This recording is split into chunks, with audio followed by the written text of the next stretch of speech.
जय हिंद दोस्तों, आप सभी लोगों का बहुत बहुत स्वागत है। तो देखिए, कुल मिलाकर एक हफ्ता अच्छे तरीके से अगर आप देखेंगे तो आपके पास एग्ज़ाम के लिए बचा है। कोई भी बहुत ज़्यादा टेंशन लेने की ज़रूरत नहीं है। यहाँ तक जो है, अभी तक आपने जितनी भी पढ़ाई की है वहाँ पर पढ़ाई का अपना कमाल आप एग्ज़ाम में देखेंगे।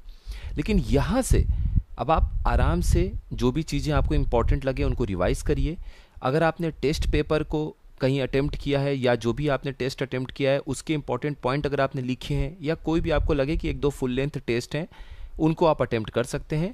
अगर आप रिवाइज कर चुके हैं काफ़ी चीज़ों को तब, यानी कुल मिलाकर बात यह है कि यहाँ से और एग्ज़ाम सेंटर तक, एग्ज़ाम वाले दिन तक आपको बिल्कुल जैसे नॉर्मल अभी तक आप रहे हैं उसी तरीके से रहना है। इजी क्वेश्चंस जो गलत होते हैं, सिली मिस्टेक जो होते हैं वो रुक जाएंगे अगर आप एग्ज़ाम तक आराम से प्रेशर लिए बिना पढ़ाई को कंटिन्यू कर पाते हैं। नहीं तो आप देख रहे हैं कि आरओ में भी जो चीज़ें हुई, टफ क्वेश्चन से सिलेक्शन नहीं रुका। और इसके पहले भी जितने भी आपने एग्ज़ाम दिए होंगे आपने हमेशा ये देखा होगा कि आपके मार्क्स या आपका जो सिलेक्शन है वो कहीं ना कहीं किससे निर्धारित हो रहा है, जो इजी क्वेश्चंस हैं जिनसे सिली मिस्टेक जिन आपका हो जा रहा है। तो यहाँ पर आपको क्या ध्यान रखना है कि बहुत टफ चीज़ों के पीछे नहीं भागना है। नई चीज़ें ज़्यादा मत पढ़िए, कोई देखिए अंत नहीं है। एक साल भी अगर आपको टाइम दे दिया जाए हिस्ट्री पढ़ने के लिए तो वो भी बहुत कम पड़ जाएगा, क्योंकि इतना कुछ है पढ़ने और समझने के लिए कि फिर भी एग्जामिनर चाहेगा कि 30% सवाल आपसे नहीं सॉल्व हो पाए तो नहीं सॉल्व हो पाएगा, चाहे आप कितनी भी पढ़ाई कर लीजिए, 2 साल 3 साल 4 साल 5 साल।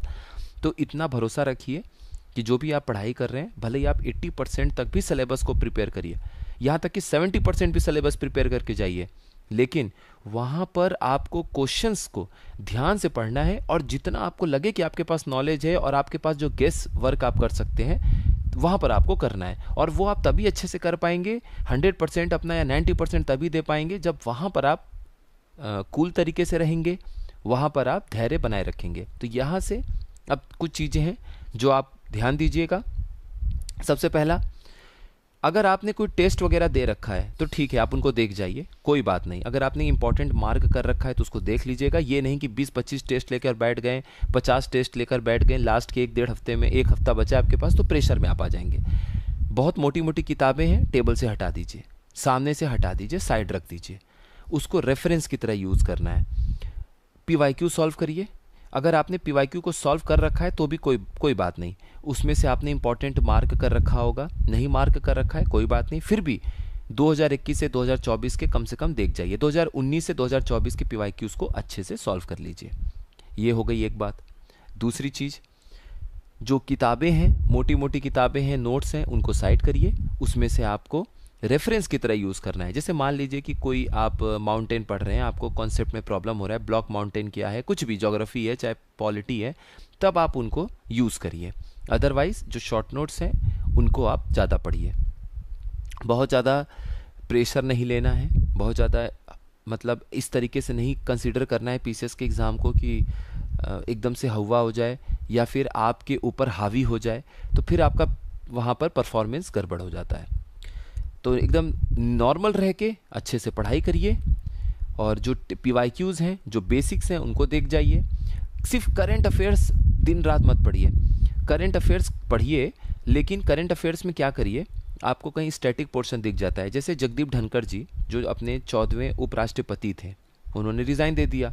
अब आपको लगा कि उपराष्ट्रपति का टॉपिक इंपॉर्टेंट हो सकता है, तो इससे जुड़ा हुआ जो संविधान के अनुच्छेद है, कि आर्टिकल 63 है, आर्टिकल 64 है, आर्टिकल 89 क्लॉज 1 है, 94 है, जितना भी है उपराष्ट्रपति से जुड़ा हुआ, आर्टिकल 67A है, आर्टिकल 67 क्लॉज B है, जो भी है उनको रिवाइज कर लीजिए। इस तरीके से पॉलिटी में आप देखेंगे कि उपराष्ट्रपति से क्वेश्चन आएगा, वो है पॉलिटी का क्वेश्चन, लेकिन वो करंट से प्रभावित होकर आया है। तो आप मतलब समझिए कि करंट से जोड़ के बहुत सारे पॉलिटी के क्वेश्चंस आप सही कर लेंगे, इकोनॉमी के क्वेश्चन सही कर लेंगे, पर्यावरण के सवाल सही कर लेंगे। तो आपको लगातार कॉन्सेप्ट को जोड़ना है, ऐसे पढ़िए, जो इंपॉर्टेंट वाले हैं वो आपके कवर हो जाने चाहिए।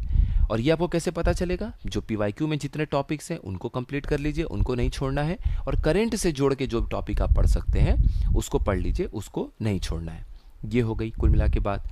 बाकी वही बात, बार बार ज़्यादा प्रेशर नहीं लेना है, अब आराम से रहिए, पढ़िए, नींद अपनी अच्छे से लीजिए, इसमें ज़्यादा कॉम्प्रोमाइज़ मत करिए। ये नहीं कि 3-4 घंटे सो के लगातार पढ़ रहे हैं। फिर देखिए इसमें हर एक इंसान अलग अलग इफ़िशियंसी के साथ बना होता है। कुछ लोग 3-4 घंटे पढ़ के भी नेक्स्ट डे बिल्कुल वैसे ही फ्रेश फील करते हैं। और आप देखा देखी किसी का कुछ मत करिए, चाहे तैयारी हो, चाहे सोने उठने बैठने पढ़ने का तरीका हो, हर एक का यूनिक होता है, उसको पहचानिए और उसी हिसाब से आराम से चीज़ों को देखिए, पढ़िए। एग्ज़ाम है, अपना जाइए एक दिन पहले पहुंच जाइएगा अच्छे से, और उसके बाद एग्ज़ाम अच्छे से दीजिएगा। फिर आगे की रणनीति पे हम लोग चर्चा करेंगे, कौन से सब्जेक्ट आपको पढ़ने चाहिए और कौन कौन से रास्ते हैं जो आपके खुले हुए हैं। क्योंकि प्रीलिम्स के बाद बिना कट ऑफ, बिना ये सब चीज़ों के बारे में सोच के मेंस के लिए लगना है। इस पर अब आप लोगों को सामने से बोर्ड पर आके चीज़ें बताई जाएंगी, आप लोग उसके लिए निश्चिंत रहिए। स्ट्रेटजी हमारी क्या होगी, हम लोग क्या पढ़ेंगे, इन सब के बारे में टाइम टेबल वाइज हम लोग देखेंगे।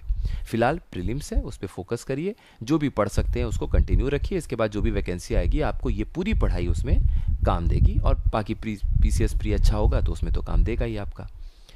कोई डाउट है किसी भी चीज़ पे आपको पूछना है, देखिए मोस्ट इम्पॉर्टेंट जो बिल्कुल क्रक्स या एकदम मोस्ट इम्पॉर्टेंट जो करंट अफेयर है अंतिम समय में, वही आप लोगों को बताने की मेरी कोशिश रहेगी। बाकी स्टैटिक पोर्शन में आप लोग अपने हिसाब से देख लीजिएगा, क्योंकि देखिए किसी का साइंस इंपॉर्टेंट है, हिस्ट्री है, पॉलिटी है, ज्योग्राफी है, सबका अलग अलग पोर्शन तैयार होता है।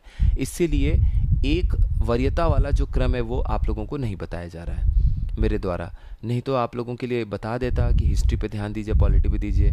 किसी ने कुछ पढ़ रखा है, किसी का कुछ स्ट्रांग है, तो वो आप लोग डिसाइड कर लीजिए। बाकी करंट का जो वीडियो है इंपॉर्टेंट है वो आप लोगों को मिल ही रहा है। कोशिश करेंगे कि कुछ स्टैटिक के भी वीडियोस आप लोगों को मिल जाए, इंपॉर्टेंट जो भी हैं टॉपिक। चलिए देखते हैं बाकी जितना भी हो पाएगा, क्योंकि बहुत ज़्यादा नए के चक्कर में फिर लोड होता है। उसके बाद हम लोग आगे रणनीति पे बात करेंगे। आप सभी लोगों का बहुत बहुत धन्यवाद।